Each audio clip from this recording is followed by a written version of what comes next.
वज़ीर-ए-आज़म शहबाज शरीफ ने कराची में बिजनेस कम्युनिटी से मुलाकात की। मारूफ बिजनेसमैन आरिफ हबीब ने वज़ीर-ए-आज़म को तजवीज़ दी कि आपने पीपल्स पार्टी और दीगर जमातों से हाथ मिलाया है। वो चाहते हैं कि वज़ीर-ए-आज़म दो हाथ और मिलाएं, एक हाथ भारत समेत पड़ोसियों से मिलाएं और दूसरा हाथ अडियाला जेल के बासियों से मिलाएं, और ये काम सिर्फ आप कर सकते हैं। आरिफ हबीब ने वज़ीर आज़म को कहा कि आपने स्टॉक मार्केट को रिकॉर्ड सतह पर पहुंचाया। अपने खिताब में वज़ीर आज़म का कहना था कि वो यकीन दिलाते हैं कि इदारों की निजकारी इंतहाई शफाफ होगी। सऊदी सरमायाकारों का बड़ा वफ़द पाकिस्तान आ रहा है, आप लोग उनके साथ मिलकर कारोबार करें।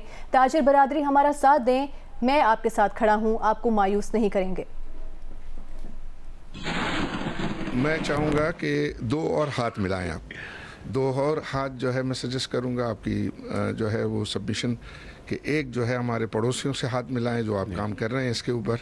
आई थिंक उसके भी जो है वो बहुत अच्छे नताइज आएंगे, इंक्लूडिंग इंडिया मैं समझता हूँ। और आप ये कर सकते हैं कि इंडिया के साथ भी जो है मामलात को ठीक करते हैं।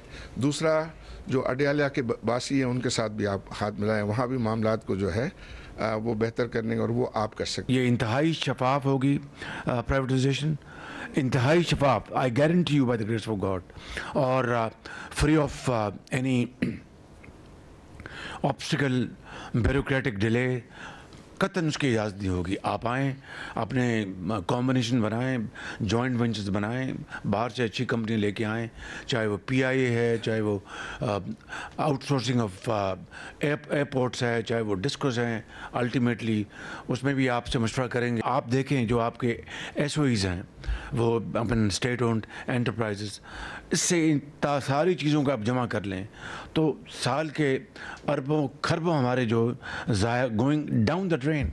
आप आएँ, आप आगे बढ़ें। सऊदी अरेबिया का डेलीगेशन आ रहा है पाकिस्तान, अगले महीने मैं जा रहा हूँ चंद दिनों में, and we are expecting a high part business delegation from Saudi Arabia. मैं आपको उनके साथ बिठाऊँगा B2B, आप उनको खाना खिलाएँ, निहारी खिलाएँ और उसके कबाब खिलाएँ, उनको उनसे बिजनेस करें। That is the way forward. वज़ीर आज़म शहबाज शरीफ ने कहा है कि 8 फरवरी के इलेक्शन के नतीजे में विफाक में मुनक़सिम मैंडेट मिला है। सबके मैंडेट का एहतराम करना होगा, हम सबको एक दूसरे का साथ देना होगा ताकि अवाम के मसाइल हल कर सकें। कराची में वफाकी और सूबाई काबीना के अरकान से खिताब करते हुए वज़ीर आज़म का कहना था कि उनका फ़र्ज़ है कि इस हुकूमती इत्तेहाद को मज़ीद मजबूत बनाएं। वज़ीर आज़म का कहना था कि आने वाले हफ्तों में और महीनों में मज़ीद ममालिक के वफूद आएंगे।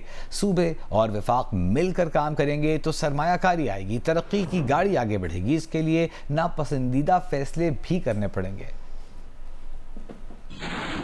हमें इस मैंडेट का एहतराम करते हुए हमें पूरी तरह मिलकर इस मुल्क की खदमत के लिए, सूबों की तरक्की और खुशहाली के लिए वफाक में एक पहले से भी ज़्यादा एक बहुत गहरा तावन और गहरा आपस में ताल्लुक़, उसकी पजीराई करें, उसको फ़रोग़ दें ताकि हम मिलकर पाकिस्तान के अवाम के मसाइल को हल कर सकें।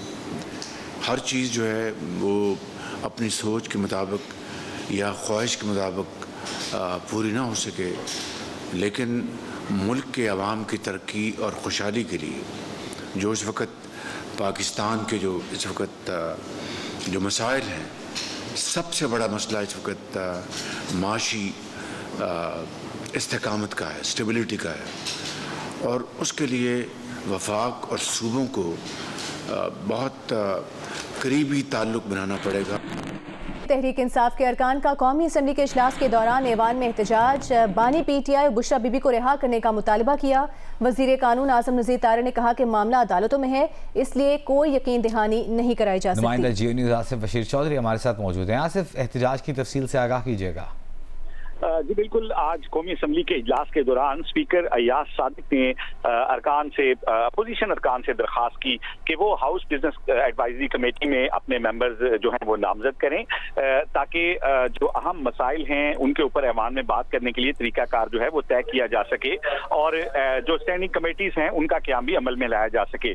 इस मौके पर वज़ीर कानून आज़म नज़ीर तारड़ ने जो है खड़े होकर ये कहा कि मैं अपोजिशन से ये भी दरख्वास्त करूंगा कि वो अदालती इस्लाहात जो हम लाना चाह रहे हैं उसके ऊपर भी जो है वो आए और हमारे साथ बात करें ताकि मुतफिका जो कानून साजी है हो सके और अदालतों में आम आदमी को रिलीफ दिया जा सके। इस मौका पर अपोजिशन लीडर जो हैं उमर अयूब, उन्होंने खड़े होकर कहा कि हमारे साथ अदालतों में बहुत जुल्म हो रहा है, बुशरा बीबी जो हैं उनकी स्लो पॉइजनिंग की जा रही है और उनके साथ इंसाफ का सलूक नहीं हो रहा। और उसके बाद पीटीआई के अरकान जो हैं वो स्पीकर डाइस के सामने आ गए और उन्होंने नारेबाजी शुरू कर दी और ये कहा कि रिहा करो बुशरा बीबी को रिहा करो। इसके बाद आजम नजीर तारड़ जो हैं उन्होंने फ्लोर लिया और स्पीकर से कहा कि वो इससे बात करना चाह रहे हैं। उन्होंने कहा कि अपोजिशन अरकान के मामलात अदालतों में हैं और हम अदालती रिफॉर्म्स की बात कर रहे हैं, जबकि यहाँ पर करप्शन के केसेस में रिलीफ मांगने की बात की जा रही है। ये मुतलका फोरम नहीं है। हमारे लोगों के ऊपर भी जिनके ऊपर नाहक 20-20 किलो हीरोइन डाली गई, उन्होंने भी अदालतों से ही रिलीफ लिया था। इस मामले में ये अवाम किरदार अदा नहीं कर सकता। अलबत्ता हमारा जो बुनियादी काम है कानून साजी, उसमें हम अपोजिशन को हमारा साथ देना चाहिए ताकि आम आदमी को अदालती इस्लाहात से फायदा हो। तमाम अदालतों से रिलीफ लेने के लिए ये मुतलका फोरम नहीं है और मुतलका फोरम पे ही उनका कहना था कि इस मामले पर बहस की जा सकती है। बहुत शुक्रिया आपका आसिफ बशीर चौधरी। और अब बात करेंगे चेयरमैन पब्लिक अकाउंट्स कमेटी की। तो पीटीआई के रहनुमा लतीफ़ खोसा ने दावा किया है कि पार्टी ने हामिद खान को तजर्बे को देखते हुए उनका नाम चेयरमैन पब्लिक अकाउंट्स कमेटी के लिए तजवीज़ किया है और पार्टी की क़यादत ने सोच समझकर फैसला किया होगा। लतीफ़ खोसा ने कहा कि हुकूमत शेर अफजल मरवत को रखने या लेने को तैयार नहीं थी। हुकूमत का रवैया आपने देखा, उसके बाद नया नाम आया है। हामिद खान को वकला सियासत का तजुर्बा है, लेकिन शेर अफजल मरवत को साइडलाइन नहीं किया गया है। पार्टी की क़यादत ने ये फैसला किया है, सोच समझ के किया है और इसलिए ये नहीं कि किसी को नजरअंदाज किया गया। हुकूमत का रवैया आपने देख लिया था कि वो शेर अफजल मरवत साहब के साथ वो कंफर्टेबल नहीं थे, ना वो देने को तैयार थे, इसलिए शेर अफजल मरवत का नाम हटाया। शेर अफजल मरवत साहब का नाम किसी ने नहीं हटाया है, लेकिन हामिद खान को ज्यादा मुनासिब समझा गया तो उनको दिया गया। बाकी शेर अफजल मरवत साहब बहुत ज्यादा हमारे जो है पार्टी के तंजीमी मामला, पार्टी के जलसे जुलूस करने में, पार्टी को ऑर्गेनाइज करने में, सारे पाकिस्तान में वो जो जितनी हरकत में वो कर सकते हैं वो हामिद खान नहीं करता। इससे पहले कौमी असेंबली में कायदे हिस्ब इख्तिलाफ उमर अयूब ने कहा कि बानी पीटीआई ने शेर अफजल मरवत को चेयरमैन पीएसी बनाया। हर जगह बरमला कहा कि शेर अफजल मरवत को चेयरमैन पीएसी होना चाहिए। पब्लिक अकाउंट्स कमेटी की चेयरमैनशिप ऑपोजिशन की होती है। पार्टी का मौक़िफ़ है कि जो नाम बानी पीटीआई देंगे वही चेयरमैन पब्लिक अकाउंट्स कमेटी होगा। मैंने तो बरमला हर जगह पे as leader of the opposition का है, कल भी कहा था कहीं पे कि जनाब खान साहब ने शेर अफजल मरवत साहब को नॉमिनेट किया तो उनको होना चाहिए पब्लिक अकाउंट्स कमेटी का चेयरमैन। जो पब्लिक अकाउंट्स कमेटी की जो चेयरमैनशिप होती है वो एक कन्वेंशन के तहत होती है और हमारी पार्टी का यही मुतालबा है कि जो पार्टी का नाम वज़ीर आज़म इमरान खान साहब देंगे उन्हीं को होना चाहिए। दूसरी जानिब जब आज शेर अफजल मरवत से चेयरमैन पब्लिक अकाउंट्स कमेटी बनाए जाने से मुताल्लिक़ सवाल किया गया तो उनका कहना था कि पब्लिक अकाउंट्स कमेटी पर दुनिया मौकूफ़ नहीं, दुनिया में और भी बहुत सी चीज़ें हैं। शेर अफजल मरवत से पूछा गया कि क्या हामिद रजा पब्लिक अकाउंट्स कमेटी के सरबरा होंगे तो रहनुमा पीटीआई का कहना था कि उनका ख्याल है ऐसा नहीं है। अब आप जो है स्ट्रॉन्ग उम्मीदवार होंगे पब्लिक अकाउंट कमेटी के? ये पब्लिक अकाउंट कमेटी पे दुनिया मौकूफ़ तो नहीं है, बहुत सारी चीज़ें दुनिया में। तर्जुमान कौमी असम्बली ने चेयरमैन पीएसी से मुतालिक स्पीकर कौमी असम्बली से मंसूब खबरों की तरदीद कर दी है। एक बयान में तर्जुमान कौमी असम्बली का कहना था कि स्पीकर से मंसूब खबर के शेर अफजल मरवत या किसी और मेंबर कौमी असम्बली को चेयरमैन पीएसी नहीं बनाया जाएगा मन घड़त और बेबुनियाद है। कायमा कमेटियों के हवाले से तमाम पार्लिमानी पार्टी से मुशावरत हुई है, जारी है। कौमी असम्बली क़वाइद ज़वाबित के तहत स्पीकर को कायमा कमेटियों के इंतखाब, कमेटी अरकान और कमेटी चेयरमैन मुकर्रर करने का इख्तियार है। ताहम इस हवाले से ताहाल कोई हतमी फैसला नहीं हुआ। तर्जुमान कौमी असम्बली का कहना है कि कौमी असम्बली की रिवायत है कि कायमा कमेटियाँ उनके चेयरमैन तमाम पार्लिमानी जमातों की मुशावरत और रजामंदी से तश्कील दिए जाते हैं। स्पीकर कौमी असम्बली इस इत्तेफाक़ी राय को कायम करने में फ़आल किरदार अदा कर रहे हैं।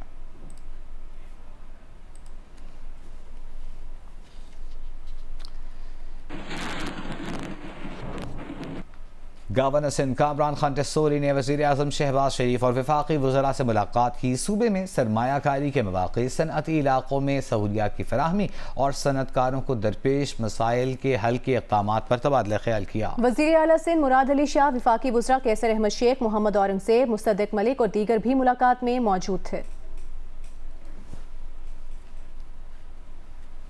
कराची के इलाके डिफेंस में दोस्त के कत्ल की तफ्तीश मुकम्मल कर ली गई है। डिफेंस फेज 5 में 8 फरवरी को दानिश ने दोस्त अली केरियो को कत्ल किया था। तफसीलात जानेंगे नुमाइंदा जी न्यूज़ दानियाल सैयद से। दानियाल, क्या मामला सामने आ सका है?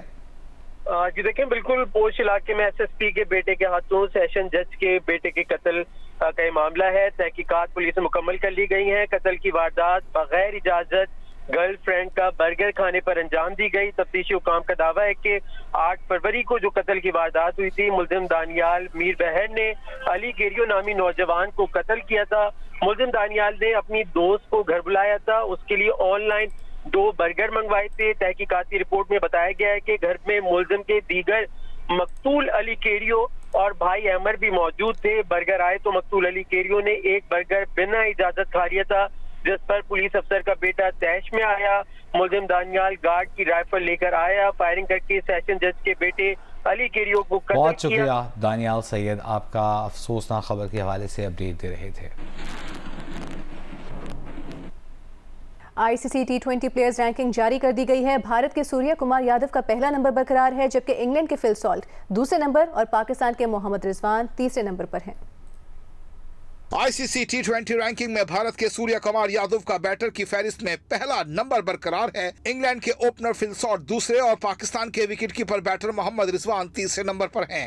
कप्तान बाबर आजम एक दर्जे तनज़्ज़ुली के बाद 5वें नंबर पर चले गए। T20 बॉलर्स में इंग्लैंड के आदिल रशीद पहले नंबर पर हैं। टॉप 10 में पाकिस्तान का कोई बॉलर शामिल नहीं। शाहीन आफरीदी 2 दर्जे तरक्की के बाद 17वें नंबर पर आ गए। T20 ऑलराउंडर में बांग्लादेश के शकीबुल हसन की पहली पोजीशन बरकरार है।